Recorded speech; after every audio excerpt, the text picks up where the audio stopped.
Pip pip cheerio, love. There's obviously nothing in here. Got him. Another day, another stereotypical American tourist.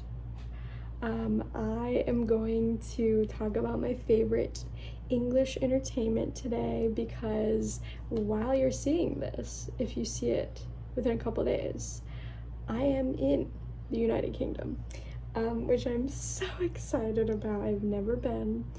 But obviously, English entertainment is a huge, what's the word? Like, it's a huge touchstone for essentially everyone in a lot of ways. So I'm going to share some of my favorite English books and English music because I can finally combine both of my loves in one video, so this is very fun. Honestly, I'm gonna start with my books because they're all very basic.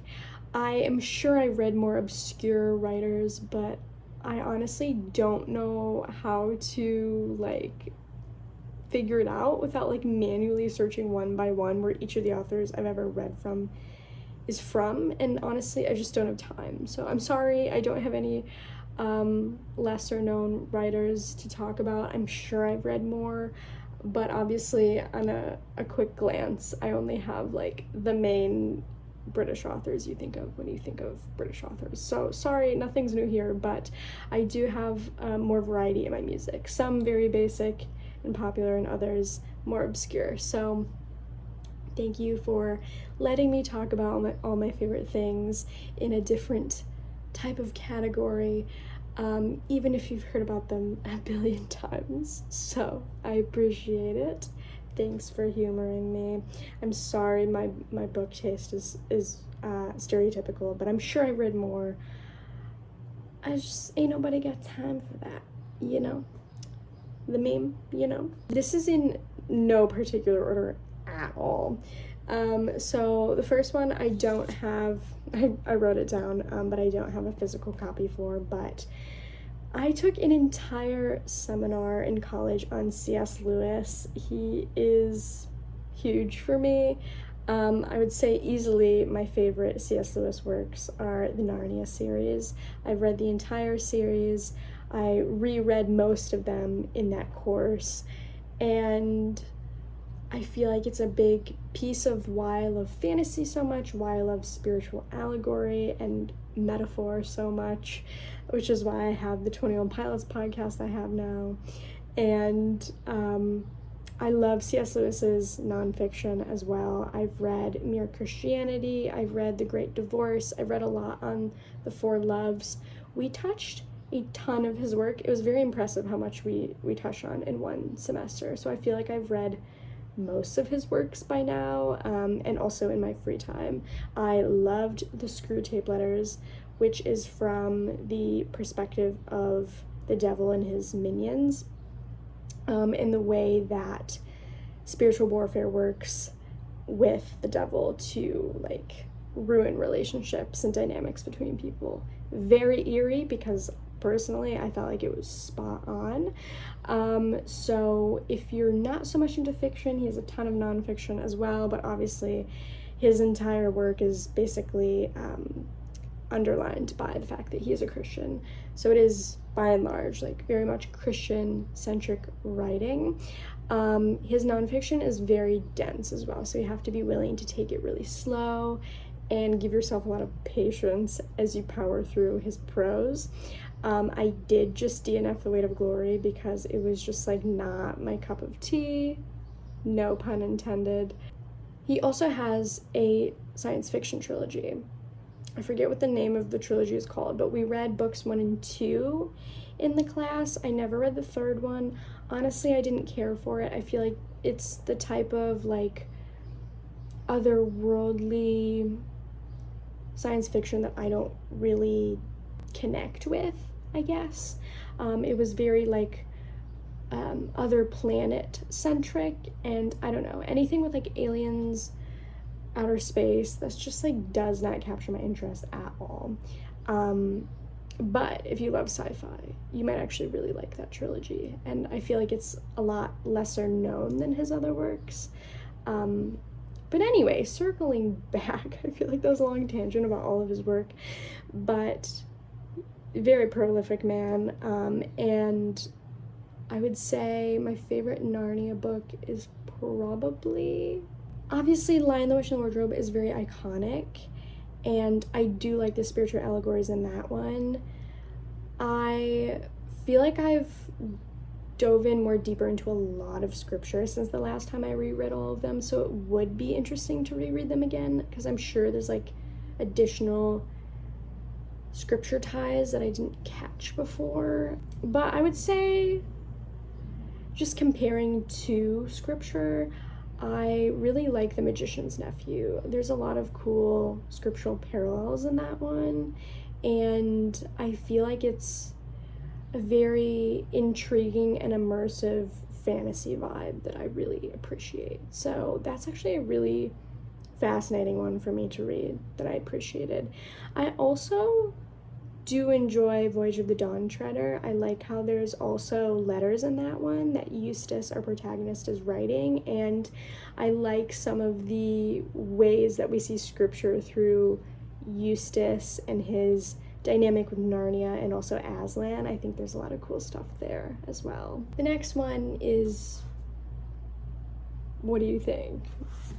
It's Harry Potter, and I picked Goblet of Fire because I think I've decided my favorite has like changed since I was a child. I think this is my favorite now. I really love how this book pivots the series from just being a very routine heavy children's coziness to very complex emotions and adult experiences, and like the turning point from innocence to a lot of the realities of adulthood. I think this book does that very well, and it's cool to see the kids like really start coming into who they want to be long term in this book as well, and like solidifying why the relationships they have are what they are, and working through like communication dynamics properly for the first time. I'm all about that as someone who values like emotional maturity and working on your mental health, and like reasons to need to work on your mental health as well. I think this book handles a lot of mental health themes really well, and just feelings of maybe alienation. Harry experiences a lot of alienation from the rest of his classmates in this book, and having to really like reconcile the idea of what makes you unique, that at first, especially when you're young, can be very uncomfortable, but once you like come into accepting your uniqueness, that's when you can really shine. So I feel like there's a lot of themes in here that I really, really value, and yeah, I would say this is probably easily my favorite, and I love how much detail is here that the movies totally skipped over. This book is so rich, and I still really enjoy the movie, but the book is even more fun because there's like a billion more details, and I like seeing more details into all the different relationships in this story in particular in the book as well. So Fred and George are always my favorites, and I feel like it's been a while since I reread these, but I feel like they had a lot of antics in this one as well, which was always enjoyable. I don't know why I totally forgot Charles Dickens was English, but my very battered, sad, waterlogged copy that I've still not even touched, Tale of Two Cities. This is easily my favorite Dickens. I've only read a few Dickens. I've read A Christmas Carol, and you know what? Those might be the only two, actually. There's definitely a few more that I want to read, but I want to first reread this at some point, probably within the next year, probably in the winter time. And I feel like I can't say too much because I read it many years ago in high school, too many years ago, in fact, and can't even remember like any of the characters' names. But this was a pivotal moment in my literary journey where I was genuinely stretched and challenged in my reading, and it was a very difficult experience, but rewarding by the end, and brought me many, many tears and tissues at the very end, in fact, which I was not expecting because of all the vocabulary headaches that it was giving me at first. And Dickens can be dense in a way that I think people associate with the daunting aspect of classics. I think Dickens would probably fall under one of the writers that really makes classics feel daunting to a lot of people, but I will say this one is so rewarding. Even if it takes a while to get used to the language, you cannot understand 100% what's going on and still find this story rewarding. I guess it's similar historical and many different plot narratives in the same way that Les Miserables is, and both of the authors are dense in similar ways. So if you like the story of Les Mis, I'd say you're gonna like this. There's just like a huge cast of characters, and I think it makes the denser prose worthwhile because you're bouncing between a lot of things. So if you're struggling with like one particular section or storyline, like pretty soon it'll switch over to a different one and you'll probably have an easier time with that one. So I can't say for sure because again it's been so long, but I want to say the pacing of how it switches between storylines in here is pretty good, so that even when it's a challenge you can do it. So yeah, this is by far like what I would recommend for Dickens. I know most people love A Christmas Carol. I thought that one was just okay, and comparatively I think this one's way better. Lesser known, but way better. So this is definitely the most challenging read, though, I will admit. Okay, and then of course we have to talk about Jane Austen. I own 3 of her books. I've read all of her main novels though, and of the 3 that I own, my favorite is Persuasion. This one I read in my British literature course in college, and admittedly I also don't remember too many details of this because we had to read it so fast, but I loved it. But because it's a 2-day-a-week class, we had to read so fast. I had to read like 300 pages of Jane Eyre from Tuesday to Thursday. Love Jane Eyre, but again, because of college, couldn't tell you most of what happened other than I loved it, because I literally had to read over half the book in a day when I have all these other classes going on. So for the purposes of the class, it was great. For the purposes of retention, not great. So sometimes stuff like that, I wonder what are the professors trying to get at? Because for me, it's not doing the retention bit, even when I enjoy it like this. But anyway, I think Persuasion is underrated. Me and a friend have talked about this several times. I appreciate that Anne, our protagonist, is 27. She's quite a bit older than a lot of the other protagonists we follow in Austen's novels. And from what I remember, this one's like a bit quieter. It's not super long either. And I just think that there were some really sweet moments. It's not like in your face, over the top. You know, I feel like Northanger Abbey is a bit satirical, and even when I think of like the mom in Pride and Prejudice. She's very like over the top. I don't remember any characters being over the top in this one. I feel like it's a much calmer, serene story, and I think that makes it more realistic, which is probably why I enjoy this one. It doesn't feel like over the top romantic or anything, even though I do love Pride and Prejudice and probably ultimately say that genuinely is my favorite one of all of them. But I would say this is my second favorite, and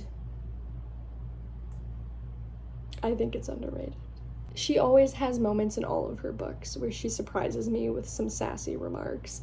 So it's always like a fun scavenger hunt of when is Jane Austen's sass gonna come through? So. And then the final book that slash collection that I want to mention, because another iconic staple, is Sir Arthur Conan Doyle, Sherlock Holmes. This is my collection that I really love. It's this beautiful, I don't even know what material this is, but it's beautiful and I love it. It's very sensorily pleasing. I do remember this is the first book I ever tabbed. Random fact. I kind of hate the type though. Like, why is there so much white space? Why is it so tiny? But I love the book itself. I loved the show Sherlock, and so that's what really piqued my interest in wanting to read Sherlock. I will admit I enjoy the show more than these cases. I would be curious to still read one of his longer form cases, because these are all more like short story cases. But I think in terms of like solving a mystery as the reader, it's a lot less satisfying than the show. And maybe that's just because they're a lot briefer, but I feel like you're not really getting in his head with all the clues and stuff as much. And maybe part of that is because of the show, like that's what I was expecting, and so my expectations were not proportionate with what Sir Arthur Conan Doyle was actually doing. I think it just makes it hard to fully connect with the cases and what's going on, because it's like as soon as I felt like I was getting connected to it, it was over. But it's still enjoyable, and obviously like the characters are still the characters that I love so much. So it's not bad by any means. I think it just leaves me wanting more and feeling like each case was cut too short, at least in this collection. This is the only one I've read so far, so I definitely would not be opposed to reading more. If you have recommendations of where to turn next, please let me know. So those are the authors, and now I'm gonna pivot to the music. So some are very basic, some are more obscure. So these are also in no particular order, and I honestly just went through all of the artists on my Spotify, and that's how I pulled all of these to share with you guys. So the first one, very huge, the biggest one on here, debatably. Well, you might debate between the two bands which one's more popular in the grand scheme of life, but both are fantastic, obviously, and that's why they're on here. But the band that has really made me connected to my mother is the Beatles, of course. But I didn't want to talk about like their most popular couple. I wanted to highlight a lot of my personal favorite tracks. Basically, I grew up, like a lot of people my age, with Beatles Rock Band, so that's how I got into the Beatles. And I think my mom was probably the one who bought it for us, because again, that's why me and my mom connect so much over music. It started with the Beatles. My love of music comes totally from my mom. My love of literature comes totally from my dad. I love how I'm the amalgamation of my parents. And yeah, I would just play Beatles Rock Band like incessantly, and obviously I played it so much that I learned a ton of their discography that way, and from there, you know, have jumped off. But if I had to pick a favorite album, I would probably say the White Album. I say that hesitantly because I feel like I need to listen to them all more often to really say that, because I feel like my favorites span all of the albums, rather than like one particular album. And I think that's because, like, playing the game, I played a wide smattering instead of like listening to them album by album. So I don't know what most fans would say, if the White Album is like up there for a lot of people or not. I honestly have no idea what other people rank them. But here are my favorites that if I had to put a collection of their songs together, like, this would be my collection, okay? So I feel like generally the songs that I love the most are very like classic rock heavy, but I also love some of their quieter songs. So I kind of like grouped the more heavy rock and the quieter songs separately, but in no particular order. These are all of the Beatles tracks that I love the most. The one I thought of immediately that I just will crank as loud as I can every single time is Hey Bulldog. I really love Helter Skelter. I really love Drive My Car. I feel like I need to pause and give each of these tracks a moment because they're all so good. Drive My Car. Iconic. I feel like that's culturally iconic. I feel like that's as iconic as Twist and Shout, even though it's not on here. Paperback Writer. I mean, obviously I have to love Paperback Writer because that's who I am. I saw her standing there. That was always my favorite when I played Beatles Rock Band. Day Tripper. Oh, so good. Okay. I love a good guitar riff, as you can tell, and I feel like loving these songs as the basis through which I've loved Wallows and like all the indie rock after that. I love Sgt. Pepper's Lonely Hearts Club Band. I have a shirt, actually. I love Revolution 1. We need to specify 1, okay? Revolution 9 makes me irrationally angry. Actually hilarious. I looked at my library and I'd saved the entire album and then I just removed Revolution 9. It's like this stereotypical nonsensical trope that like some Beatles songs are just nonsensical. It's that. It's a bunch of random sounds and mutterings and it makes me mad. I don't like it. And they're completely different. They're not the same at all. Like, Revolution 9 is a disgrace. Like, I'm not taking Revolution 9 seriously. I cannot. And I do love The End. I think what I've realized is I love a lot of last track songs on their album.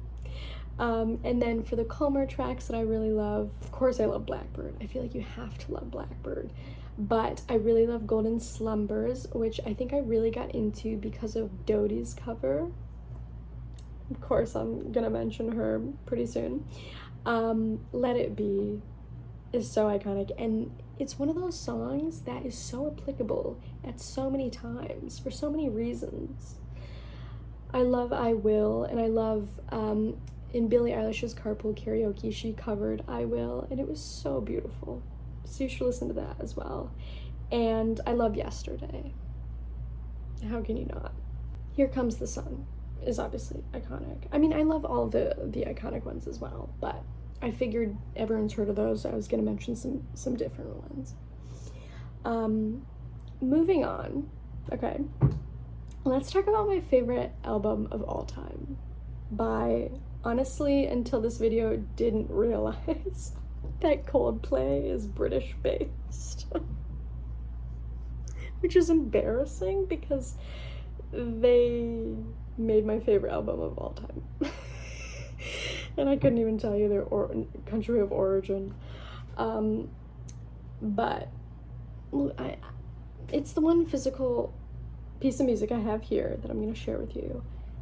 And it deserves a standing ovation. Like, I feel like I can't even, like, look at it without owing it my life. It's Milo Xyloto. This has the ginormous hits Paradise and Every Teardrop is a Waterfall, and Princess of China, which is the one with Rihanna.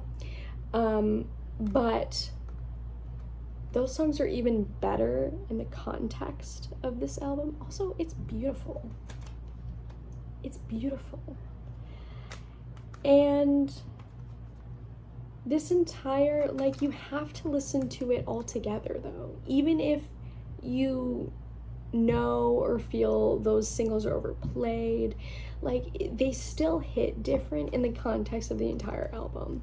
And I remember listening to this for the first time. I was working from home during COVID when I listened to it in full. Like, obviously I'd heard the huge hits already, but it was a very emotional experience because I was going through my first heartbreak as well. This album has meant so many different things to me over the past 5 years as well, which is also why I love it so much, because it caters to heartbreak so well. It's such a complete story. Like, this album feels like a complete novel. I think I just really love lyrically the emotional resolution you see throughout the course of this album. If you don't like things that, like, wrap up in a bow, like, you'll probably hate it, but also, why do you not like that? It resolves in my mind so perfectly, both musically and lyrically. It's just a very satisfying feeling when you finish this album, you're like, it's like you took in a long breath and you exhaled it all, and, like, thank you. It's just very affirming. It takes you through pain, like, it hugs you the entire time, and I don't know, it's like the process of getting a cathartic cry out, except it's not necessarily, like, if you need it to make you cry, it can, but also it's not that sad. Like, it's also a very bubbly album too, and to me it's very unique in that way. Like, you could see it as both a tearjerker album, but also, like, a very, very lighthearted and happy album, and I don't know how, but it's somehow both at once, and I think that's just the magic of Coldplay. This album is pure magic to me. Like, this album, as someone who grew up loving Peter Pan, is like the beauty of the animation of Tinkerbell's pixie dust.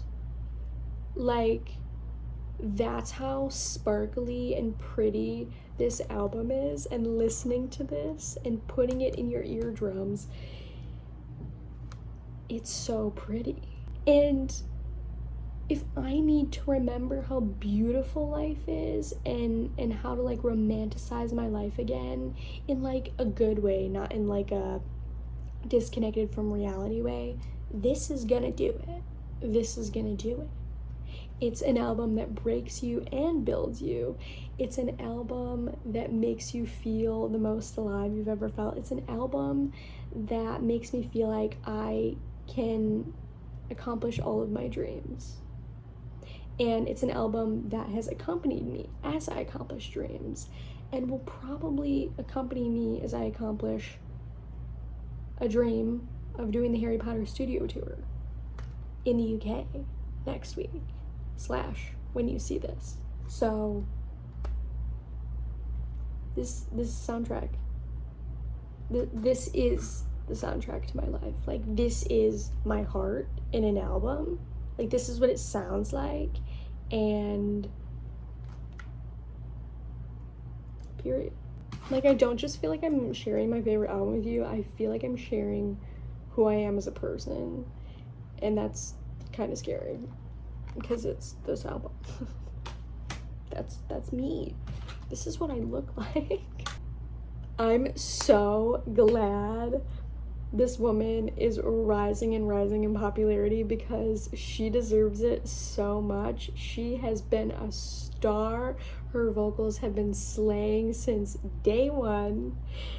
It's taken people long enough. I'm so happy for her. She deserves absolutely everything. Her pipes are genuinely golden, and that is Olivia Dean.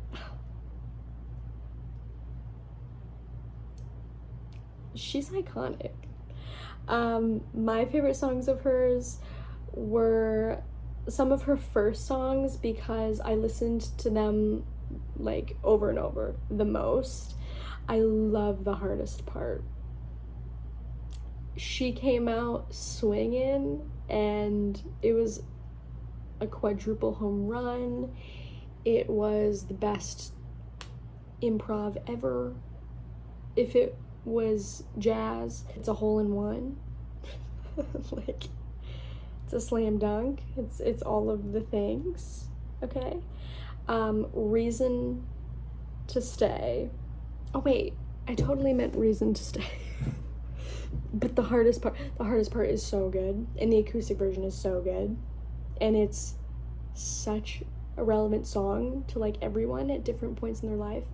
And that is the one that has gotten really popular and deserves every single second it is popular. But Reason to Stay is the one I was attributing all those analogies to. That was one of, if not her first track. And then Be My Own Boyfriend.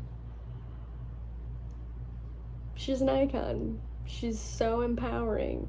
I love when women craft empowering songs where they're not simultaneously putting down anyone or putting down men.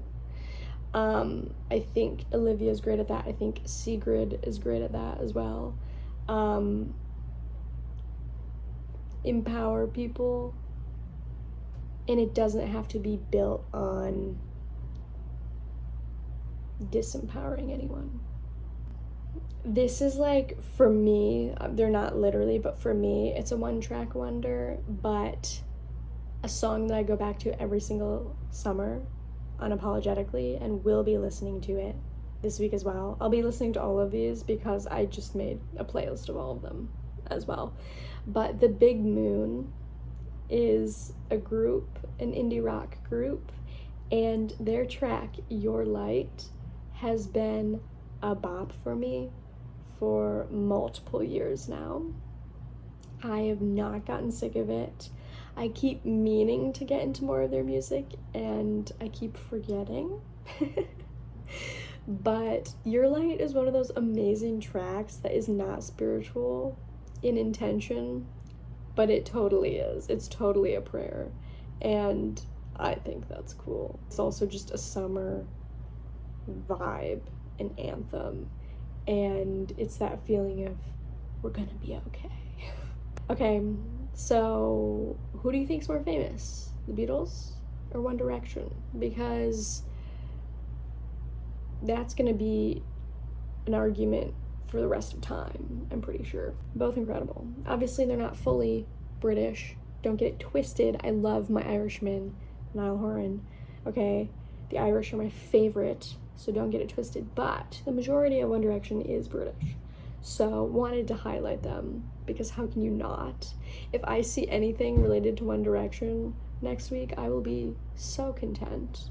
I would say I love all of their music, but I think Midnight Memories and Beyond ages better for me, not because the first two albums are bad, but I would say the first album is my least favorite because of the amount of auto-tune. And like, why? Because all their voices were fine. So I think like, yeah, I don't like the way that album is produced, so it kind of grates my ears, but I could still sing all of the songs, you know? But I'd say Midnight Memories like holds the most nostalgia and memories of like being in the thick of wanting to stream all their music.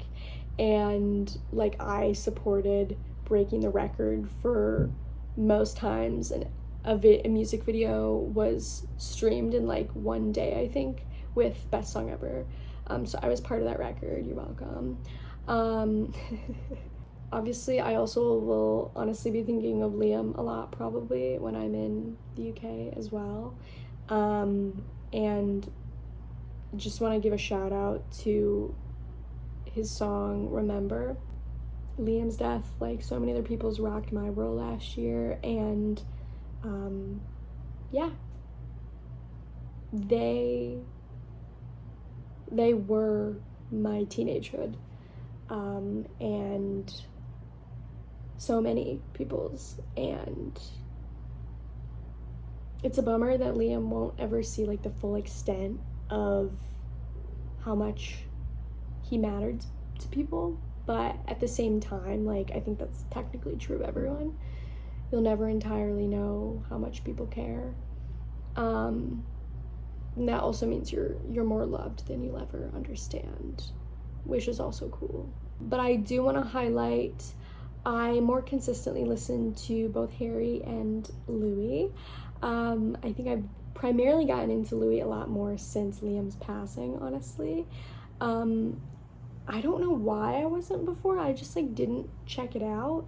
But I think stylistically and genre-wise, Louis is actually the most up my alley and the most classic rock, which is what I love.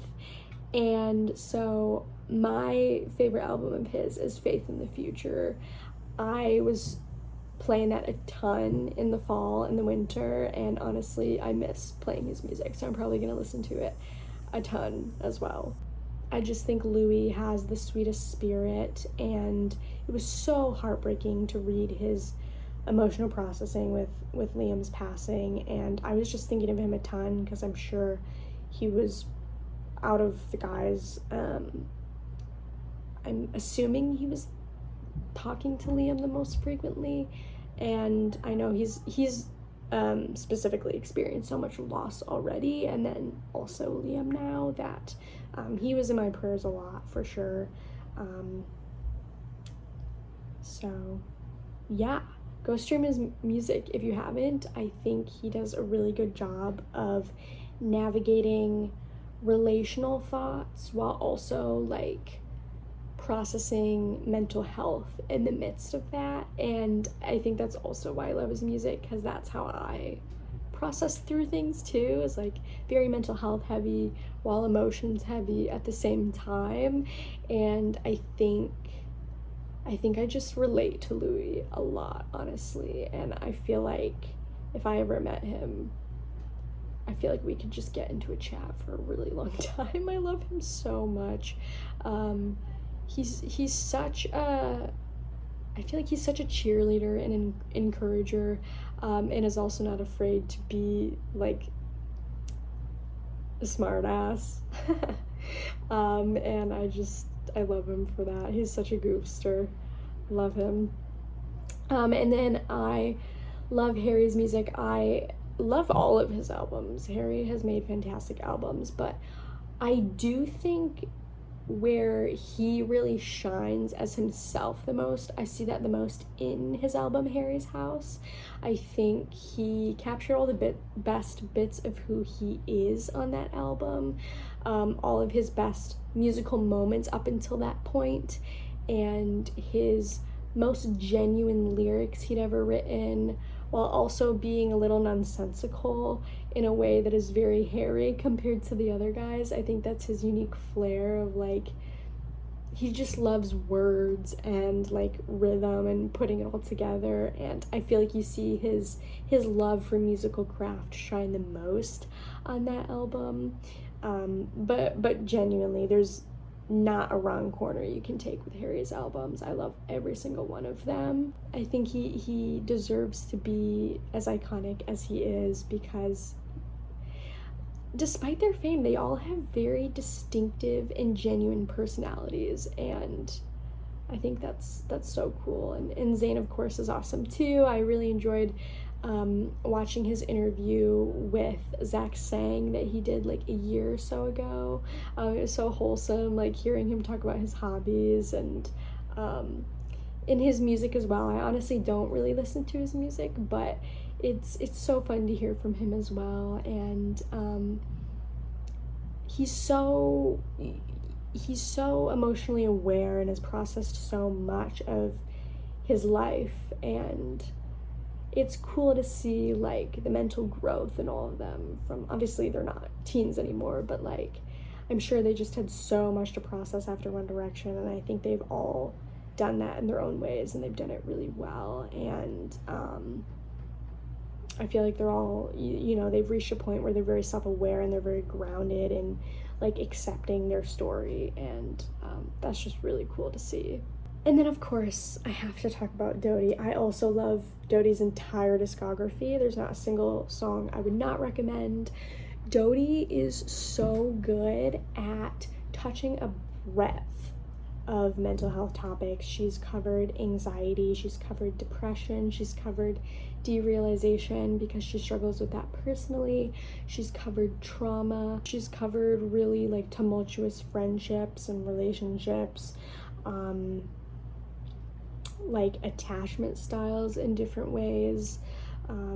There's so many different facets and subsects of mental health that she has covered. I think I have, even in my love of 21 Pilots, Dodie has covered like the widest variety of mental health struggles in her discography, and it's so cool because it feels like such a tool that I can give to people for so many different reasons.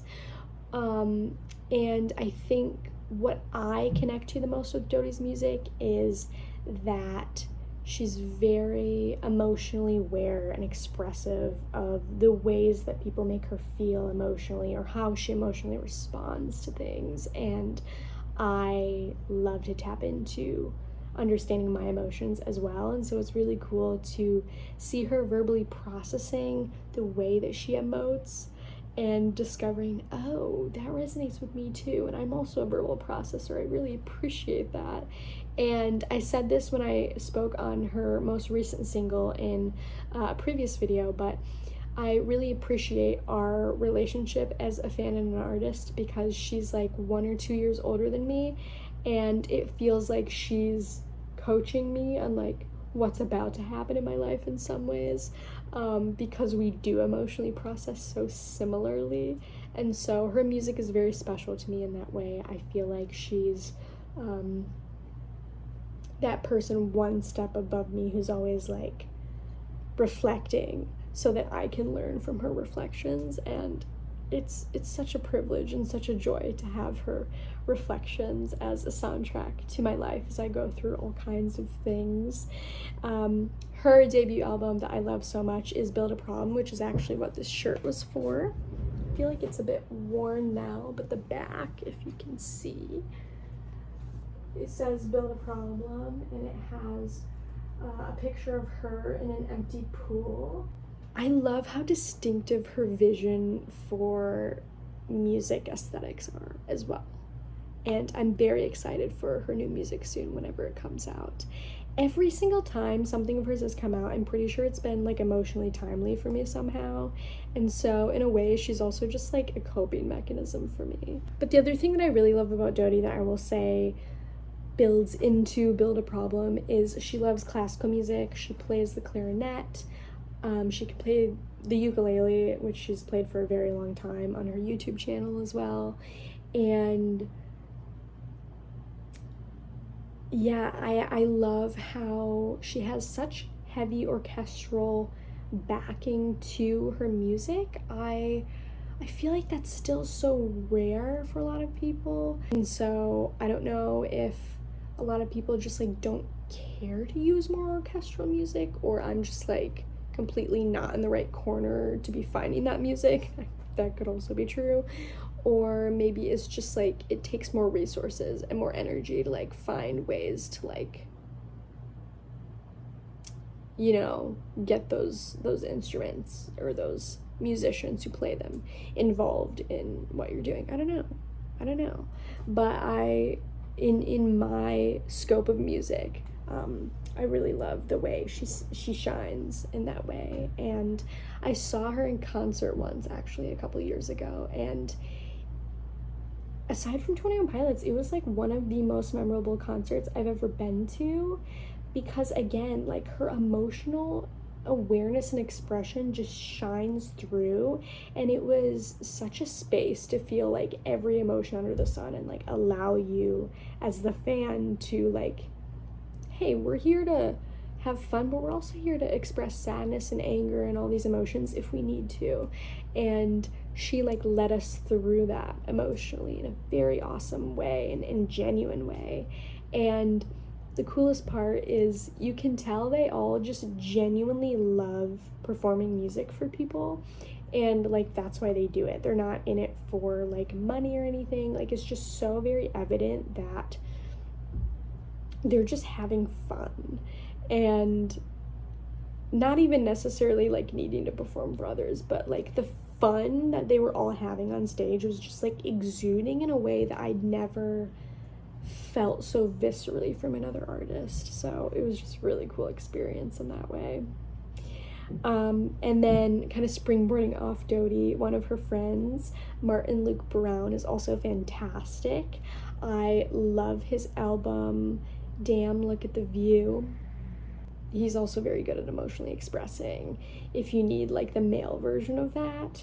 And he just came out with Man Oh Man, which I've not listened to nearly enough, but it's really fantastic at addressing masculinity and toxic masculinity and everything in between. He does a very good job of making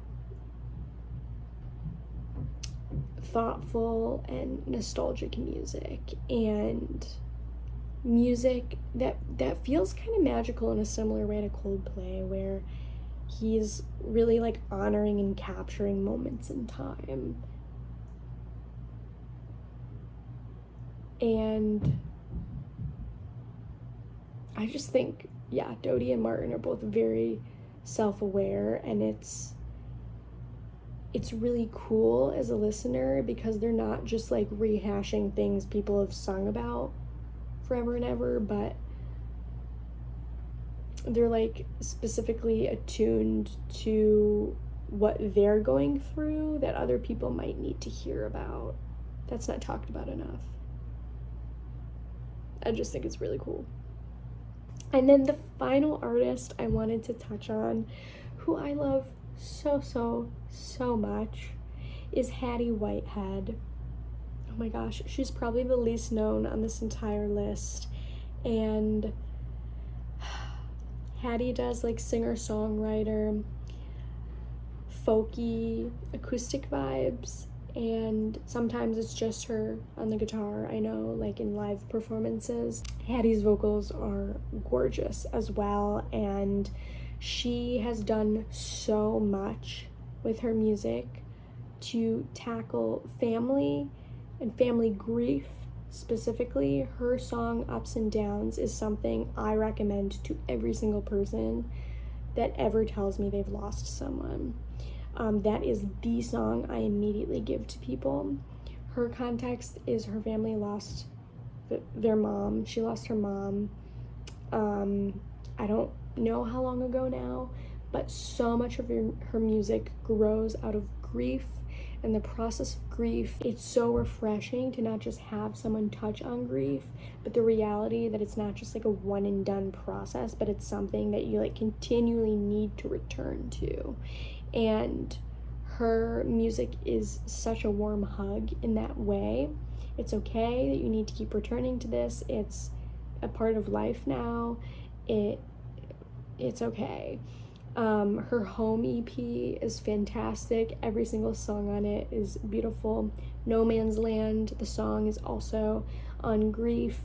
And her latest album I haven't listened to much because there were so many new albums last year, but I do want to listen to it more because everything she puts out is so heartfelt, and she tries so hard to encourage others and to also allow people to feel comfortable emotionally expressing whatever they need to. That's everyone I wanted to mention today.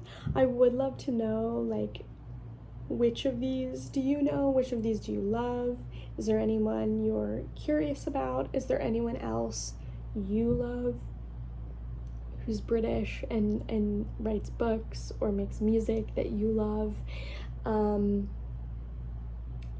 It's so cool to really like put all these artists together. I think there's so much introspection here. There's so much wisdom among all of these artists, and so much joy and so much lightheartedness.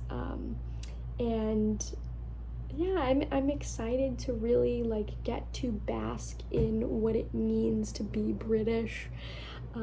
Because that was my favorite part of going to Ireland before, is just like seeing the general like spirit of the Irish people. It was so beautiful to witness.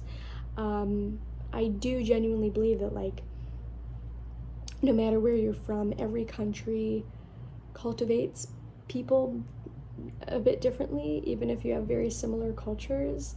And it's so cool to see how a specific piece of land on our little planet has created people to be uniquely them. And yes, I love sociology, so I will be soaking up every little piece of knowledge about what it means to be British that I can while I'm there, and obviously looking beyond like, you know, super well-known things or stereotypes, and just getting to observe. I love observing. That's why I love being an artist, is I literally just love observing. So yes, I hope you guys are having a fantastic week. I hope you also enjoy learning from people who are different than you for one reason or another. And as always, I love to hear from people. If you have any thoughts on literally anything that you want to put in the comments, I just get so happy anytime anyone wants to write me something, because I feel like writing is its own separate love language for me, because I know how much intention and time you can put into writing something, and the effort is not lost on me. With that, I hope you continue to enjoy fantastic British entertainment. I hope you continue to enjoy worldwide entertainment, and I'll see you across the pond.